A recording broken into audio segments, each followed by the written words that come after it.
to get some poll results in. 43% of people's companies are between 200 and 500 employees. 29% are between 100 and 200. 57% are in the manager level role. 29% are individual contributors. 88% primary focus is product management. 13% is program management. And then for do you currently do quarterly planning? 44% do, 22% don't, and 33% are about to start. Yay. All right. So I am going to get started. I'll leave the poll up for a little while longer as I do the quick housekeeping items, but welcome everyone. Thank you for joining today's webinar. We're going to spend the next 45 minutes deep diving into quarterly product planning. So I'm sure you're all in the midst of it. We'll keep this short. We'll try to give you a lot of really practical and tangible advice that you can take with you to start applying to your business.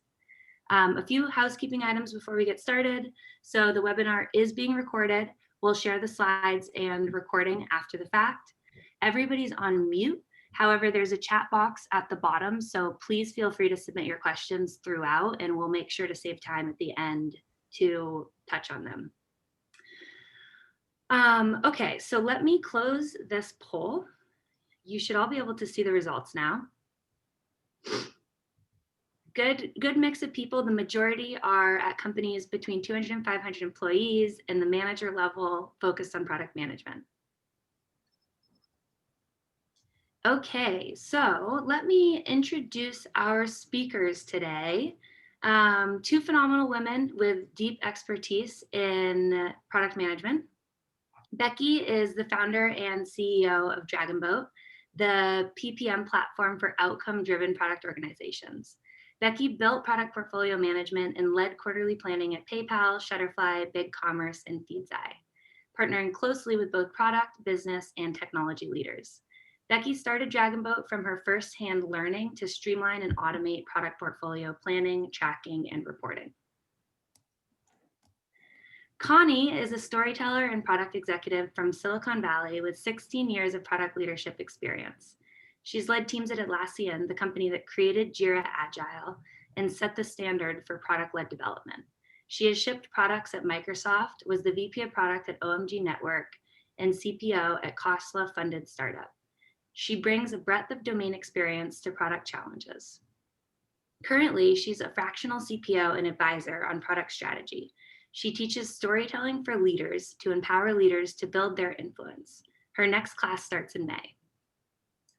Okay, so I'm going to quickly share the 6 challenges and then pass it to Becky and Connie to share the solutions. If we kind of break it into 6 main buckets, the biggest challenges that we've seen are who gets resources, where do people get stuck, how do we all get on the same page, what if things change, how do we change along with it, and then is it working? So that's kind of the fundamental context of which the 2 speakers will discuss today. And with that, I will pass back to them and let them lead the conversation. Welcome, guys. Thank you. Hello, everyone. Thank you. Hi, everyone. Hi, Connie. Great to see you. Great to see you, Becky. So this is going to be a conversational discussion. And what I'll get started is, Tony, maybe tell us a little bit of your journey from individual PM to become a CPO, and then maybe how you help companies and other CPOs to succeed today. Yeah, I worked in product for many years. I actually came from an engineering background. So what I learned during college is that I enjoyed putting the team together and then writing all the specs.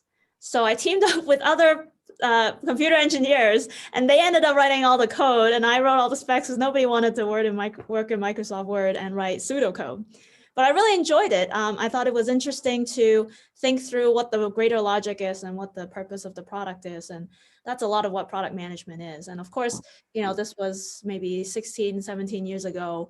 It wasn't really a role I was familiar with yet. There were some product managers, but as a discipline, it's fairly new. So kind of fell into it and been doing product management ever since. It's been a good fit for me. And I've worked at large companies, small companies. Being at Atlassian got me exposed to agile based development, product led go to market. Being at Microsoft allowed me to see how to work with partners and kind of customize the products and also ship. We shipped the product from Windows 8 in, I think it was 200 countries and 40 languages all at once. Like it wasn't like a staged launch, it was a launch for global all at once. So we had to test in so many different ways. And of course, prioritize, right? Because the deadline, there was a date and you cannot move that date. Because the whole world for Microsoft is lined up. The whole marketing effort is lined up around this launch. And so from a product perspective, there is no push out.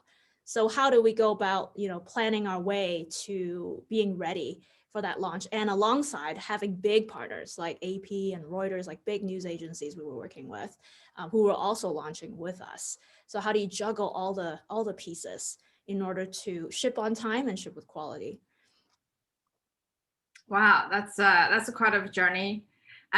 Interestingly, you kind of touch upon a couple of challenges. So I'm just going to dive right in to talk about quarterly planning. I know from conversations with a lot of PMs and program managers and people in general in building product, it's like it's a love and hate, mostly hate relationship about quarterly planning, about planning in general. And one of the things I was talking to PM is that, do you not like quarterly planning? Do you want people to come to you all the time, ask for something? And then really get them to pause for a second, because in a way, quarterly planning is the time for you to dealing with the fuzziness and chaos and the conflicts and all that stuff at once. But then you kind of have the calm moment for a while to actually focus on building product and so forth. So from your experience, having gone through planning in different stages and sizes, tell us maybe a good stories that something good happened in planning. How is it different from the others? So quarterly planning is most suitable for larger size companies, I would say. When I worked in the startup environment with 30 people, 50 people in the whole company, we weren't really in a quarterly cycle. We were much more on a continuous planning basis, right? But at some point, there's enough people and enough moving pieces that you want to put some deadlines against the planning effort. Otherwise, is too much noise all the time. Right. So it's helpful to have a moment when you all do come together and think about it, so that then you can disperse and go back. The challenge, of course, with that is as soon as you get out of the room, things are out of alignment. Right. And so as the product person and the communicator in the team, usually tasked with that, right? Holding all the pieces together and making sure as the quarter progresses, everybody is still up to date on what's going on. That's a big challenge. So what I've seen that has gone well for teams is teams that have a shared source of truth, teams that have good communication skills across all departments, not just product having to hold all the pieces together, but everybody else owning part of that planning and being a part of, hey, this is shifting and I know it has downstream dependencies. I'm actively coming to you, PM, or I'm actively coming to you, program manager, to try and figure out how this impacts the rest, so that you can get ahead of the change instead of reacting to the change. Right. Well, that's really, really good call out. You mentioned a couple bits. That's how I experienced as well, where one is to make this process, or not only during the planning time and then carry out throughout to be successful, is you need a source of truth so that we actually know what we discuss. We don't have the context get lost. And so that as things are moving on and changes happen, it is really important to keep that in place. The other interesting part you mentioned is the alerting others. And I definitely noticed the decentralization of the everyone take care of their piece of information and that actually aggregate and are visible to the others. So, and instead of put a burden on the product manager, because otherwise you really couldn't have much of the bandwidth to do the things that you need to do for product. Now, I want to take that into when you have lots of stakeholders come in. they tend to have different needs, right? Sales team probably want something different from customer success, and teams like for product team probably want more your of the vision, the product strategy, and other product managers, if you work with, they probably have their own areas of focus.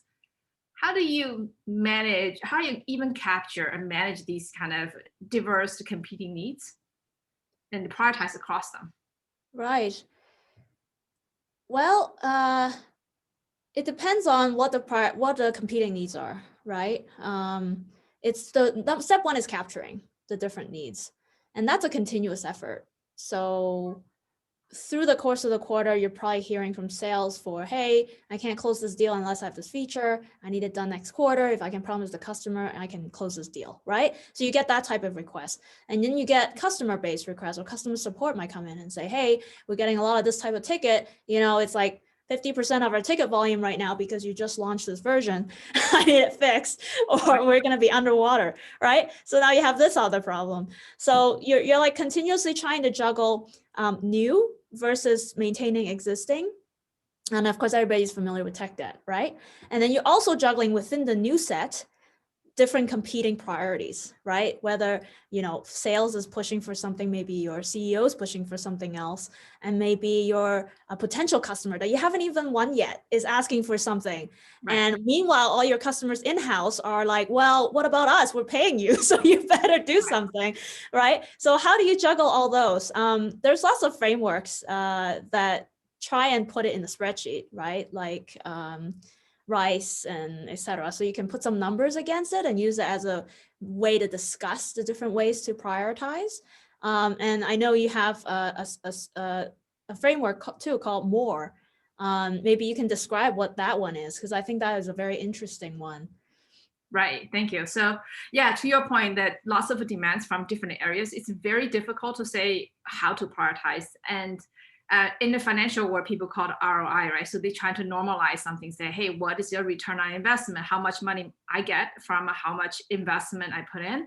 But in the product world, you don't really have immediate gauge on that. So over the years, we create something called a more really tie product with outcome. So in a way saying, hey, in order for us to normalize everything, one of the dimensions we think about it is the product outcome. Could be driving revenue, could be driving growth, could be retention, and so forth. So you define these outcomes, then you have a metric over them. You can have a score towards how much different product features or initiatives contribute to these goals you set out to achieve. And then the R, the metric, is the output, and the R is the input, which is the resources. Because ultimately, product managers working with the engineers, even though you can convert that into, I don't know, millions of dollars a year, but it's not immediate. So the resource really tells you either use points, use weeks, or whatnot. You will say, okay, this many points are gonna help us to contribute, 20% our, growth goals or 80% of growth goals. So you can compare them more directly and then more tangible and also tied to our goals. So, but in your so that's how it's been working in quite a few companies that I led quarterly planning. I'm curious to hear how does your team use prioritization, and how do you gauge balance different areas? Yeah, I have a follow-up question to that actually. So fundamentally, the problem is the incoming is not apples to apples, right? The incoming priorities some are revenue driven, and some are just North Star driven, and some are personality driven. Right. We have those. So you got those coming in. And then on the output side, which you describe, okay, it'd be great to measure the ROI of the results, right? The results are also not apples to apples, because you have some growth-based goals, right? More users, more eyeballs, more trials. But then you also have some revenue-driven goals, like actual conversion, maybe upsells, right? And then you have some personality goals probably too over there, right? Because you might want to invest in something that you don't know is going to work out. There's no hard numbers, but it might come out. And if it does, like Gmail, right? Google invested in Gmail and it became like their biggest product. What if that happens, right? So then how do you, in that framework you described, how do you turn it? Do you turn it into apples on apples? Or do you just say, look, it's never going to be apples to apples. We just have 3 channels. And each one will compare the apples within them. Right. This is the latter, but I want to elaborate a little bit more in that, first of all, when companies set up goals, it's always a set of goals. It's never, no, company, product, team, whatever, whomever will have goals, never one, right? You will have a few goals. As you set goals, one of the things that really connect the product management function to the company and strategic goal is to have a goal and have an allocation, say how much we are willing to invest in that. Because investing in the future of the product, for example, Gmail, is going to be something has to come from the product, has to define the long-term goal. If you don't, it will never be there. It's always going to be the short-term revenue growth and conversion. So these goals coming through, the first thing product managers, quarter planning or any other form of planning to decide how much we as a company or product organization want to invest in these goals for this quarter or this year, whatever the time frame we'll talk about. So then once you decide on the allocation, you will have the apple to apple comparison within those buckets, right? So it's like a healthy diet. You have the protein, you can prioritize the protein versus you have the carb. So that is similar thing is that when you have a healthy portfolio, that's where every product managers or every product teams runs a portfolio in the way that not just a, one product and then you don't have to balance. The portfolio helps you to balance and think about the allocation and so forth. I like the food analogy because I had a startup once where I was doing exactly that. I was helping people balance their food portfolio. Oh, that's right. That's so cool. See? Yeah. How many different types of food have you seen? How many channels?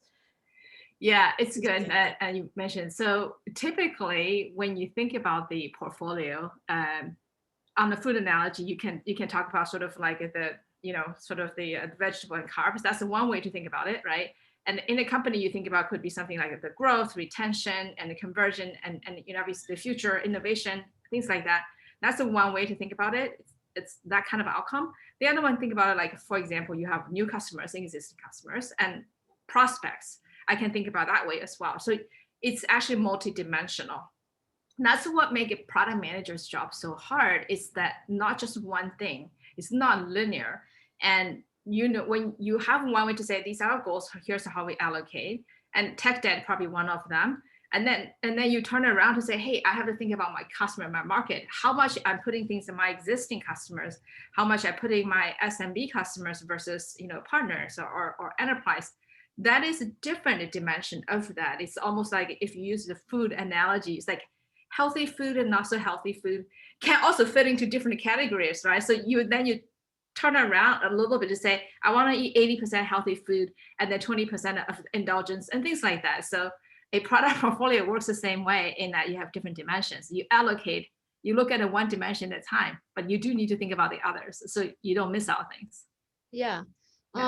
So I listed out three, right? You have your growth metrics, which is your leading indicators, right? More users, more eyeballs, more just people coming to your website. Then you have actual conversion metrics, right?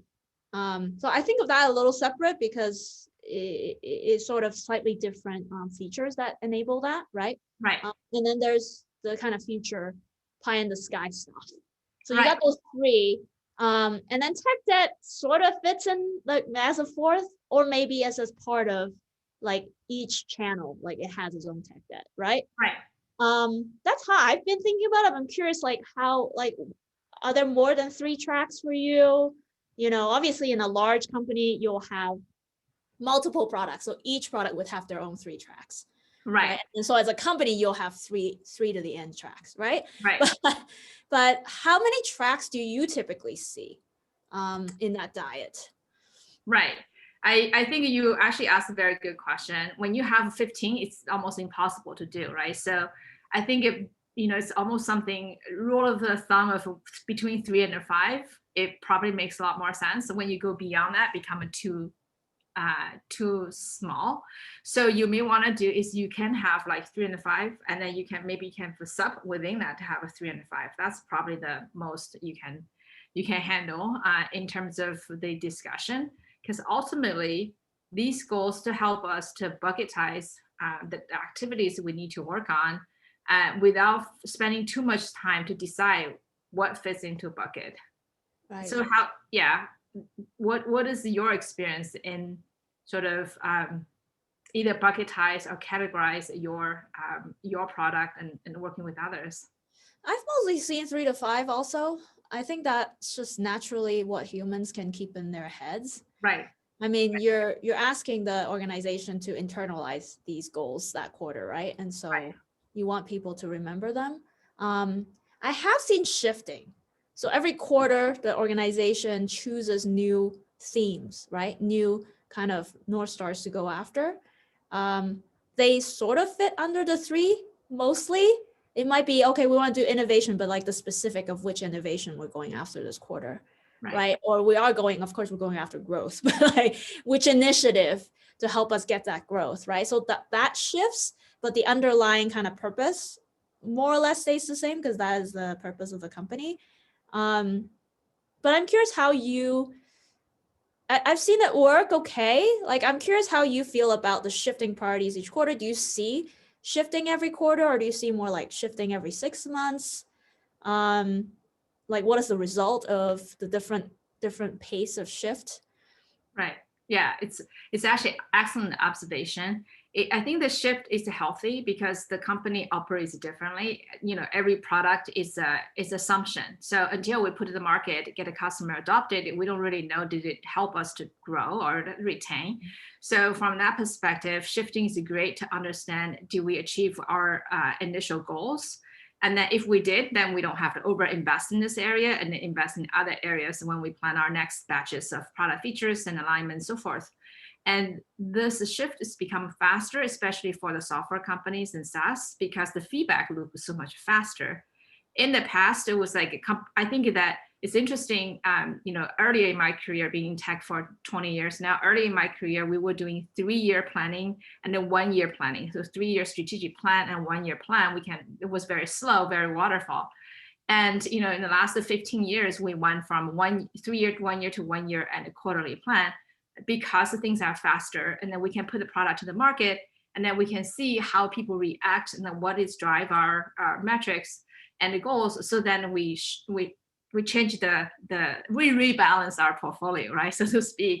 So we say, are we going to spend more time on growth or spend more time on retention, or like competitor and new market shift? And we need to have more innovation, more things to help us to adapt to the future. So all these changes, I think, and now we can see it quarterly or even more frequent because just things are faster. Yeah. Yeah, I'm seeing that too. Definitely the shift going faster. Right. More outcomes sooner. And that's really a big stress, for the planning teams. I think at the time when I was at Microsoft, they were pro having a lot of people manage that. So there was just hordes of product people. They call them program managers. Right. But they're essentially product/program. And then they bridged the gap of communication by having a lot of program managers, like on a regular basis. Then I've had really lean teams where they had one product program person per 10, 12 engineers, which is crazy low ratio for the planet, right? So, it's really putting a lot of pressure on planners these days because of the accelerating pace. Part of what I do is I do the communication piece, right? I work with leaders on storytelling, and once you have the plan set and come together, how do you keep that message alive and work with everybody else to stay on pace with the changes? And I've definitely seen my students seeing a lot of stress in this area, right? Because things are changing constantly. They're like, last week we were working on this message and then this week is changing, right? So then we're adapting that message. It's a challenge. It's a challenge. And we definitely need tools to help us do that work. Yeah, I totally agree with you. I got quite a few people reach out to me on the community forum and being coached and mentored, coming a very similar mentality of, hey, product management is a very stressful job.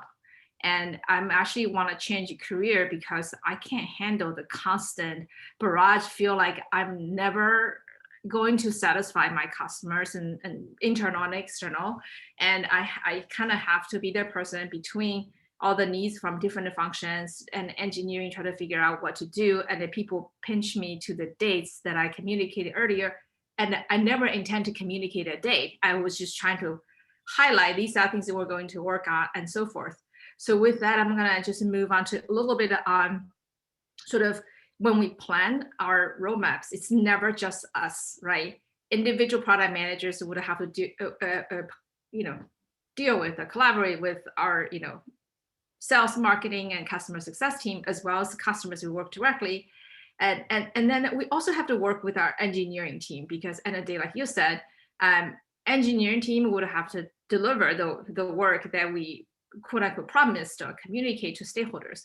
So how do you plan it? I know some of the I won't say tools, but some of the philosophy say product define our strategy and define our priority, and then you send it to engineering teams and it's gonna happen. But in my experience, it's never been the case, right? It's like product define on the focus and allocation and strategy and the goals.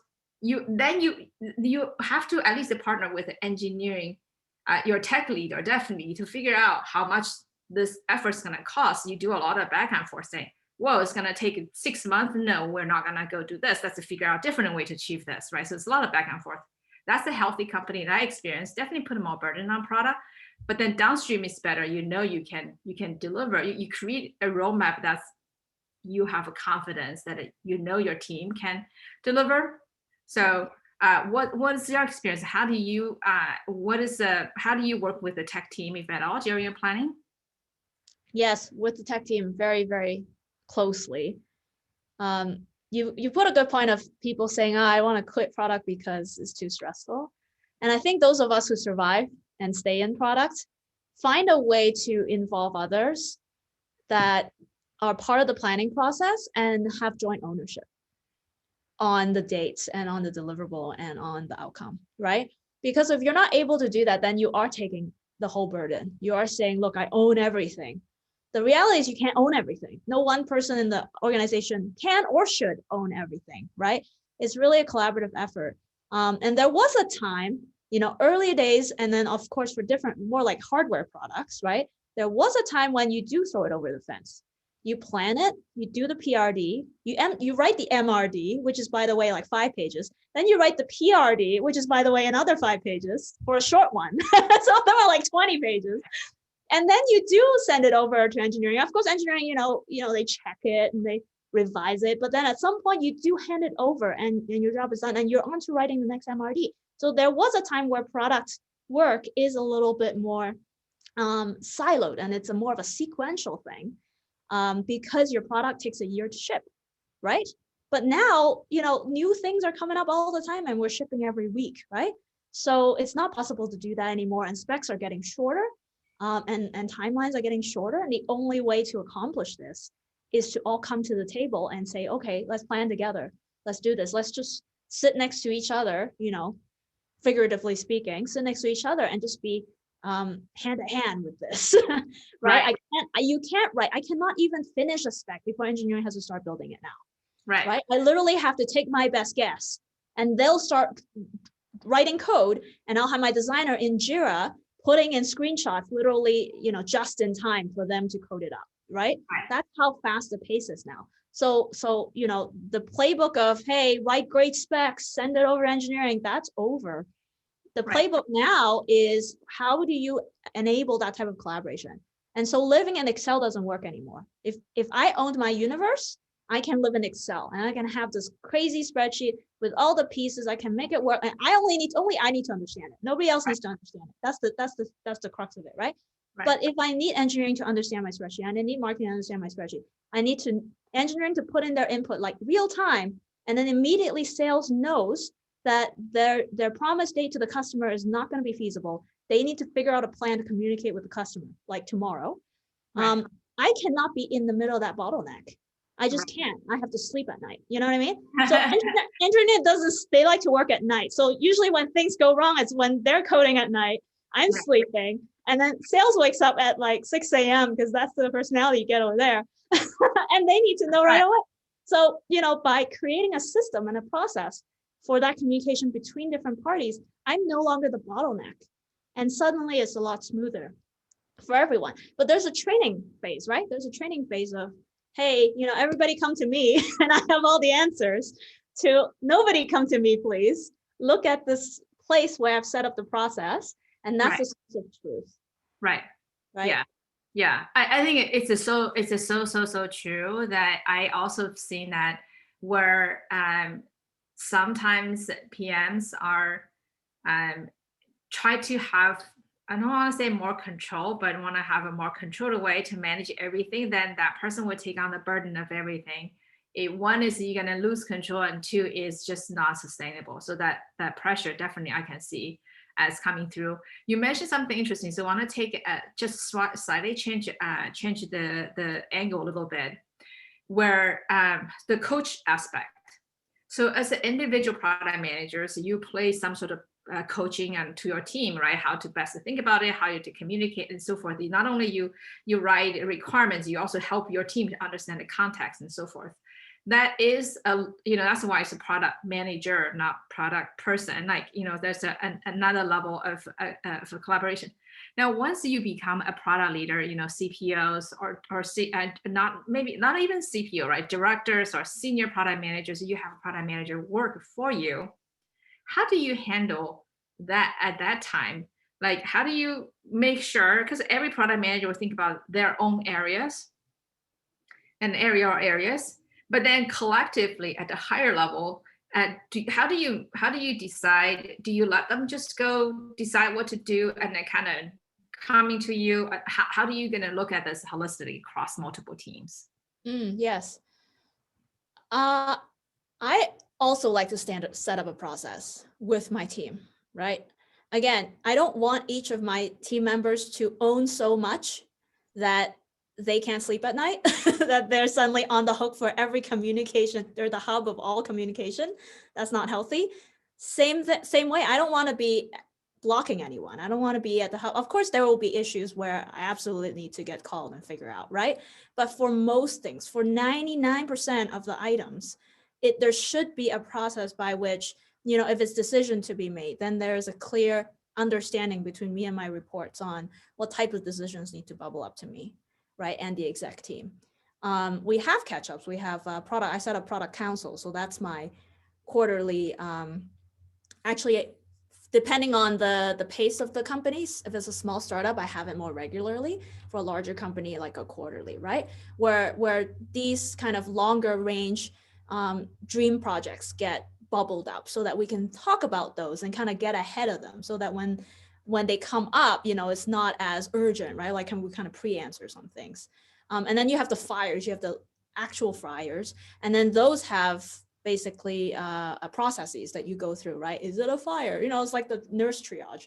Like, is this considered a fire? Is this a fire that you can handle at your level? Who do you need to bubble up to? Who are some of the phone calls you need to make, right? Like, these are, if systems down, same as engineering, right? If systems down, they have pagers, right? People get beeped and they have to get up and figure things out. Same thing happens in product, right? Like, there are issues where usually it starts from engineering, but it also could start from a PR issue. I was leading marketing for a company, and we also had a process for if there was a PR issue that requires waking people up and calling their cell phones and getting ahead of that, right? So it's the same thing, right? Like, you have these processes that allows you to basically handle 95, is the customer service playbook, right? They're really good at this. They're like, process everything, handle, triage everything, and then you have 99% of your stuff is more or less automated, and then the 1% gets bubbled up to you. You figure out what should happen in that case, and then you say, is this going to happen again? If it is, write a process for it, push it down to the 99%. Right. I definitely hear you that having a repeatable process, but still being tuned and improved over time, really streamline a lot of inner working and complexity. Now, when you work with, using an example of a product console or product operating framework, when you this happened quite a bit, at least in my experience, is that the product teams will have dependencies. That's just the world we live in. So when you have dependencies, let's say there's a web version of the product, there's a mobile version of the product, they all need each other's work. Maybe there's a platform team, everyone go to the platform team. So the PM say, hey, my team only have this much resources, and I have 3 people coming to me, and I have my roadmap. How do I deal with this? How do you help them to manage that kind of dependency bottlenecks? Who gets to do what they want to do? Yeah. So if I say have 2 PMs, they're asking for the same resources, but for different purpose, right? That happens. So then we take one step back and look at the greater purpose of what we're trying to do as a company, right? The prioritization actually has to come from the company's North Star first. Right. So, you have product folks, program folks, they have to be very much intimate with the OKR process, KPI process, whatever that goal setting process is at the company has to be part and parcel to their planning process, because these competing priorities come up all the time. Right. So the way you neutralize a competing priority and make a decision about it is to go back to your principles and say, okay, what are we trying to accomplish overall? And do they both fit on that track? Presumably, yes, they both fit on that track. That's a quick first filter. And then second filter is this quarter, what are we focusing on? Right? Then you say, okay, do they both fit? Okay, maybe they both fit in that track. Okay, now we got a hairy problem. Okay, now how about whatever? Let's use more, right? We're gonna be outcomes driven. What result are they on the same track? Are they apples to apples? Okay, great. They're on apples to apples. So now we can compare them straight up against each other. Let's list them out with the numbers on more or rice, whatever it is, that framework that we've chosen as a company. And then let's compare those two, right? And say, is this one going to be better or this other one going to be more worth it? Because presumably you got down to hey, it's worth doing as a company. Yes, it's something we want to do this quarter. We're not going to push it out. And they are comparable. If they're not comparable, then you have to go compare it with whatever, oranges with oranges, apples with apples, right? And then you can do the comparison. And and then at that point it's pretty clear. The good part about having a process like that is, and it doesn't have to be long, right? Just because I say process doesn't mean it's going to take weeks to do this.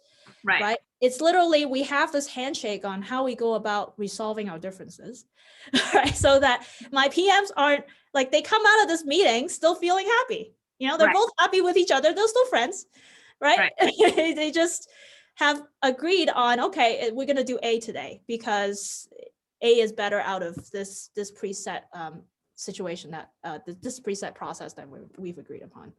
It's not personal. Okay, cool. So I wanted to add one more context to that. Like when you have an app on the RDG comparison, what do you go about doing that? And that's sort of like the portfolio and the allocation come into play, that you would say, hey, when you have an apple to RDG comparison, we say, but we already invest in a lot of resources. Let's say on growth, we have hardly any investment on let's say tech debt reduction, and tech debt is a big focus for us because our platform is failing, right? So that would also help hopefully adjust the challenges on apples and orange comparison. Right. So the question was, how do you do orange to apple comparison? Yeah. Yes. Well, that's usually a conversation at the executive level where you say, look, we have a real growth problem right now. We've analyzed this. We've put some analysts against it. We've looked at the kind of model, and we say, look, if we reduced our growth this much, which we have, because COVID hit or whatever, we're not going to make our numbers for the growth that we're expecting. So either we're going to reduce headcount, not reduce the hiring, right, the future headcount, and change the plan, or we're going to put some resources against it and see if we can push the numbers up, right, so that we can continue our hiring plan. So I think those are the trade-offs being taken, right? Like, what is the effect of something not hitting, basically? Right. And then we can make those decisions, because maybe the decision isn't to push growth. Maybe the decision is, look, we're already there's a lot invested in growth, and Right. it's not moving the needle because Right. of something else that's happening, not us. Maybe the market is weaker. Something's happening. We have too many oranges anyway in the fruit bowl, right? Yeah. So if we put more oranges in, we're just betting more in this area that it may just not work out. So maybe we got to shift the plan. Maybe we ought to say, look, we're going to slow our growth. This is not the time to put more oranges, but we think we can get more out of apples. So let's continue to invest in apples, but that has to be looked at holistically, right? And then you to keep the ship going, Right. even as you're not investing in certain areas. Right. Yeah, totally makes sense. Now I want to shift gear a little bit. That we got an audience question, which is around tracking. So how do you keep track of moving dates? Like, how do you plan multiple quarters, and how do you see things that moving, start date and end date moving, and how do you do the sort of like mid-quarter look back? And so assume we have a plan, and then we have a quarterly, not commitment, but we have a quarterly cadence. How do you deal with the changes along the way? The moving start date, end date, what kind of mid-quarter cadences you perform for your team that works well? Yeah. Well, I've used many different tools in the past for this. Jira has some capability for it. You can create some reporting for start end. You collect in the epics and kind of track that yourself. I've kind of done it manually. So just write up, on spreadsheet, like this is the bar. They have this little Gantt thing in spreadsheets. I don't even use that, just like manual, right? And then basically you're in the middle. So then when people tell you, oh, the date's changing, then you go and update that and then other people can look at it. I also use Dragonboat. And what I like about that is it connects to Jira. So then it automatically updates so that I don't have to manually go shift it, right? Because all the other, and I've used AHA, I've used Product Board, like I've used those other ones that are most focused on creating the visual, but those are still requiring me to go in directly and shift it, right? So it doesn't remove the manual piece, but it's nice if it's all connected up. All the systems are connected up, all the way to OKRs, all the way to Jira, right? So now the things update automatically. And then in the mid-quarter, now, of course, all that requires a change management effort with the company, which is getting everybody to actually use it as a source of truth and getting everybody to update their Jira tickets, all the engineers, right? And so that whatever is reflected is actually reality, because what you don't want is people to go there and then realize, oh, I still got to talk to Connie anyway. So I'm just going to stop going to the tool, right?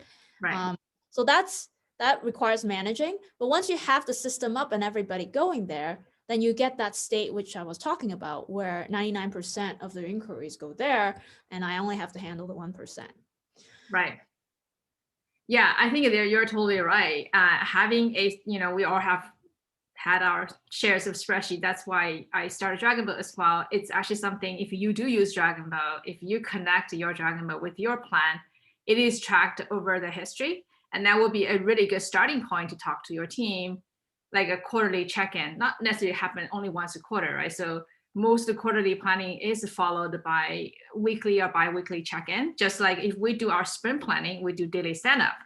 At the portfolio level, you have a quarterly planning, or bi-monthly, you do this weekly or bi-weekly check-in to see how you're performing, what is your original thoughts, did anything new add to the plan, anything kind of fall behind, then you can make adjustment.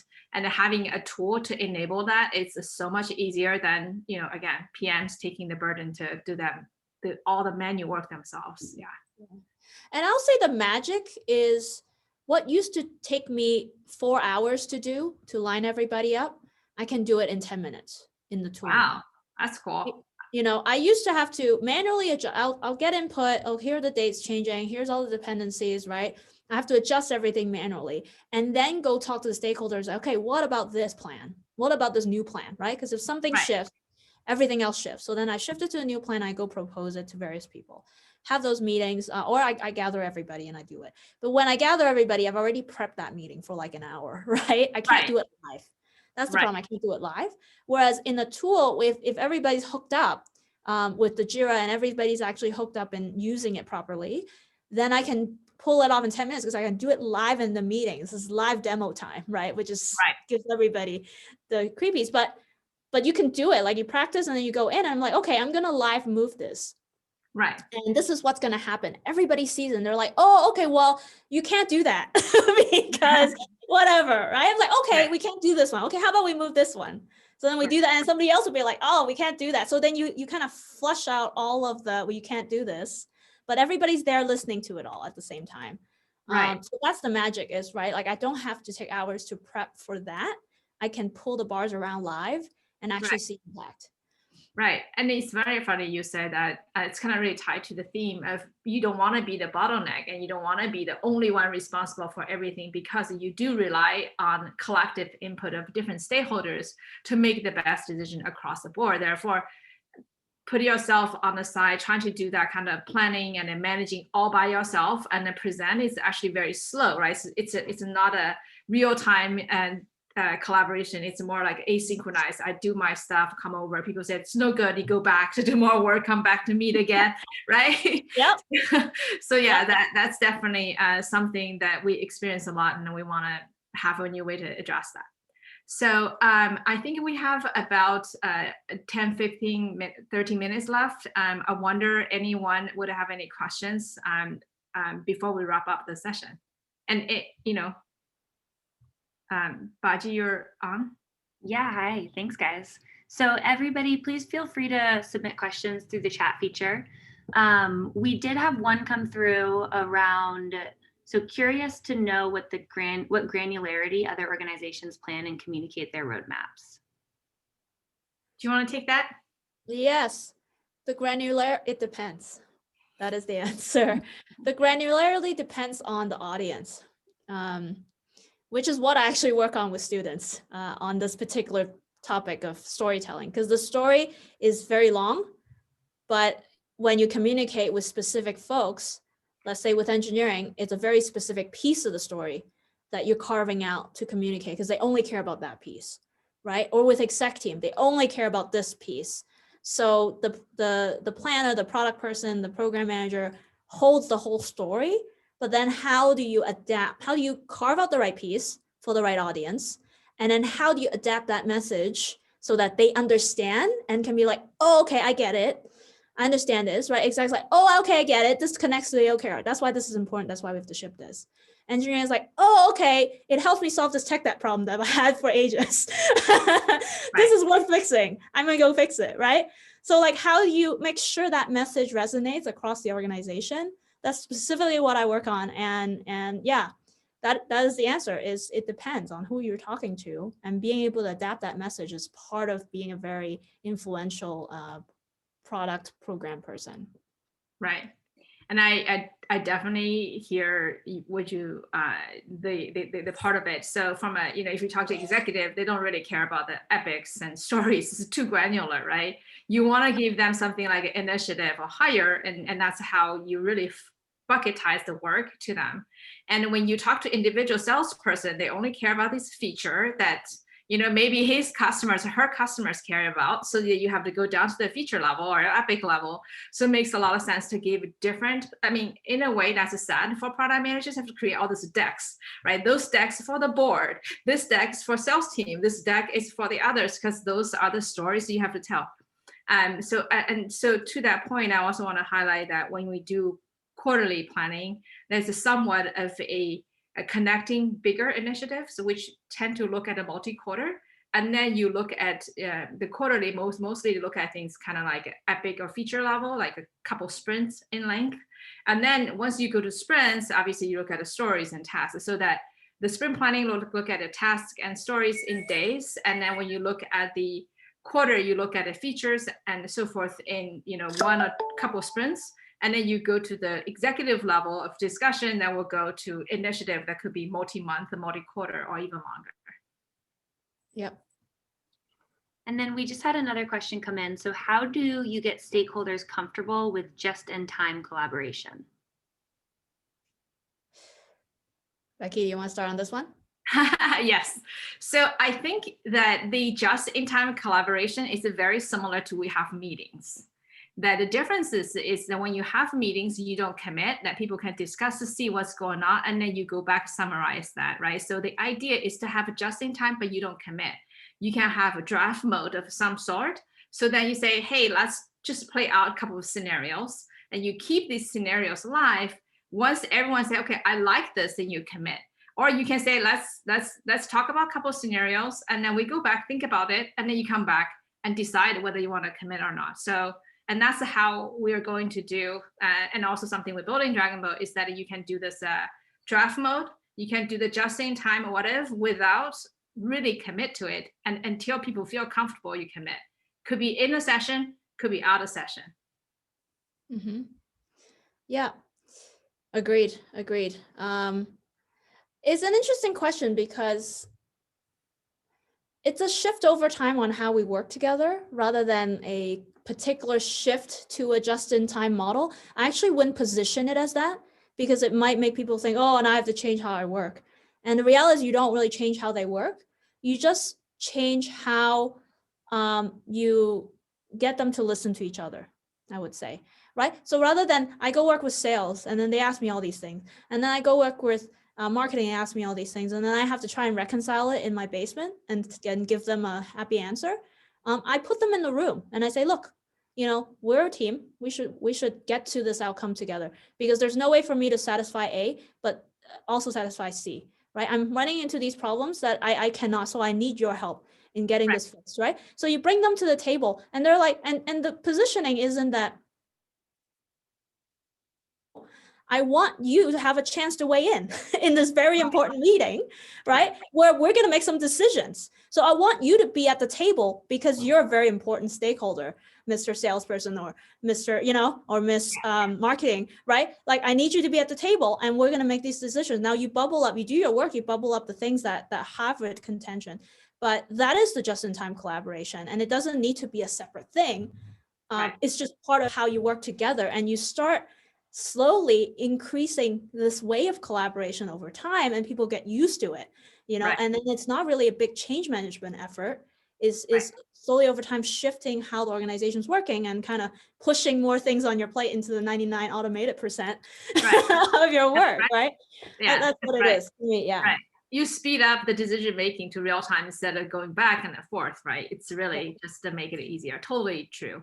Now, I think there's another question about the differences played between program managers and product managers in quarterly planning. Do you want to take? That's a great question. Ideally, and I wouldn't say never, I have had the benefit of program managers in the company, but only when the company got really large. Mostly I'm the product person and I have to handle whatever is in the gaps, right? And so if nobody's managing project, I have to do it. If nobody's managing the program, I have to do it. So I would say if the company has both, product would focus on customer interaction and getting input from customer. And program can focus on lining up all the stakeholders and, hosting that meeting, like I mentioned earlier, right? Where you have a arm wrestling with C on an issue, you get them in a room and you help move that ball forward, right? And so what I've seen at large companies, when I talk to other product leaders who have the benefit of having a program person flank them, is they're suddenly able to spend a lot more time in the market and understanding what the market needs are and feeding that back into the process. And then program just holds the reins on this is what's happening next quarter. Because when you're a large company, and that's why you need it for a large company, right? When you have a large company, you have a lot of moving pieces and things are trying to unravel all the time. And so if you don't have someone dedicated to just listening and making sure, A hasn't suddenly gone rogue and pulled the whole thing apart, right? That needs to be done, right? So somebody has to hold the fort. And that's why you have those two roles, but they work really closely together. Right. Like great program managers I know are very intimately aware of what the customer needs are and the market needs are. They talk to the product person all the time. The product person often comes in with a little bit more engineering background, right? And so they do a little bit more of kind of the sussing out of feasibility with the tech team. right? But that doesn't have to be the case. Like I've seen program people go do that, right? Right.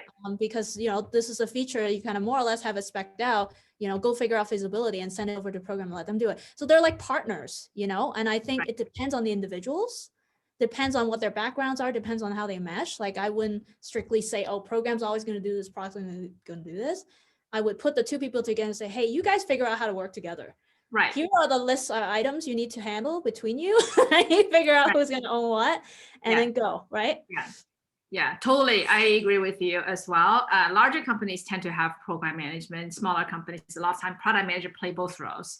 And then the product elements of the role is really focused on the product itself, the customers, how the product look and feel, how it may be done. And program is more internal facing on the how work with the teams and across multiple teams and so forth. But they are very closely connected, and makes a lot of sense. So I think there's one more question from the audience about when you present your roadmap, are they usually just focus on product, or sometimes represent an other initiative like a marketing only and so forth to drive a conversation? Yeah, that's a great question. I actually had both the product and the marketing team as the VP for one company. And I wrestled with this question a lot, is do I represent, because I have a report, director of marketing who holds that, and he was in my staff meeting every week, right? So he knew, and he loved it because he was able to see what product's doing and really learn that side. But at the end, initially I tried to include his stuff in Dragonboat. And then at the end, I ended up saying, look, his stuff was moving too quick. Marketing has, if you think 1 week sprints are fast in engineering, marketing has like daily sprints, more or less. They're pushing, they're writing blog posts, they're, creating really short experiments. Some experiments run for weeks, but some would run like literally in a day if you have enough traffic on a website. And so they're running these things so quickly that it wasn't, and they were not tracking things in Jira. I think that's part of it, is the marketing team wasn't tracking in Jira, and I didn't want to have to force them into Jira. Right. So at the end, they ended up tracking their own, but I would have pieces in Dragonboat that I would use. So, simplified epic level kind of tracks. Right. So that the rest of the org can see, especially where they're borrowing engineering resources. Yeah. Because some companies have marketing, which has their own engineering and design. Perfect. Right. That company did not. And so either they were hiring out engineering, which we did also, for website stuff. But then when there was anything hooking to the back end, let's say I want to make a little quick calculator that allowed the customer to see what kind of usage they would be, like that would tie to, the core code. Then I would have our engineering team do it, but, marketing is owning the spec, right? And so then I would put that in because it is cutting through what the rest of the workload is for engineering. So it depends, like if it's part of the pile that everybody in that team is looking at to prioritize, and it needs to be put in there. Right. Yeah, I agree with you. And I have seen there are two types of marketing activities, or even like other initiatives. There are bigger ones that are bigger and more complex, needs collaboration, needs visibility, need to be bubble up, so that or engineering resources, they can be tracked as a quarterly or planning or roadmap. There are those daily things that are just going, that regardless, like a blog and whatnot, so they may not be in part of the tracking, but we do know, say, hey, alongside of the investment on marketing, these are the big initiatives we're going to do that need more effort. Maybe engineering need to tie to it, especially in the world that we have more of a product-led growth. The marketing and product gets more closely together, right? Yeah. It's interesting. People are like, oh, where does marketing end and where does product start? It doesn't. It's one continuous flow, really. Right, exactly. It just, what assets do you own? Which websites do you own, basically, is what I end up asking. Do you own the app homepage website, or do you own the homepage website, right? Like what assets are you managing and product are you managing, and how fast are your sprints? But it's the same idea. It's the same setup. Right. Awesome. Thank you so much, Connie. I think we're coming on time. Yeah, thank you guys both so much. To the person who asked about the program versus product planning, we do have another webinar in an hour at 10 focused on program. So if you want to kind of see how those two conversations take place, feel free to join that. Just a couple quick resources and then I'll let us go. So Dragonboat is offering to import your spreadsheets for free and map them to our specific infrastructure so that you can get up and running and you can migrate your spreadsheet and your planning docs. So I will send more info on that for whoever's interested. And then Connie's mentioned a few times her storytelling class, which starts in May. So I would urge you to go to the Product Maestro website, fill out this quick survey and learn what type of storyteller you are. And you can start to get some more information on how you should kind of think about storytelling and learn more about the class that Connie offers. So with that, thank you both so much. This was incredibly helpful. Thank you to everybody who joined. I'll share the recording, and for those questions that we weren't able to answer, we'll reach out directly and make sure that those are covered. I will also share the link to the program webinar to the person who just submitted that. So thank you all again. Have a wonderful rest of your day. Thank you. Thank you. Cheers. Thank you. Cheers. Cheers.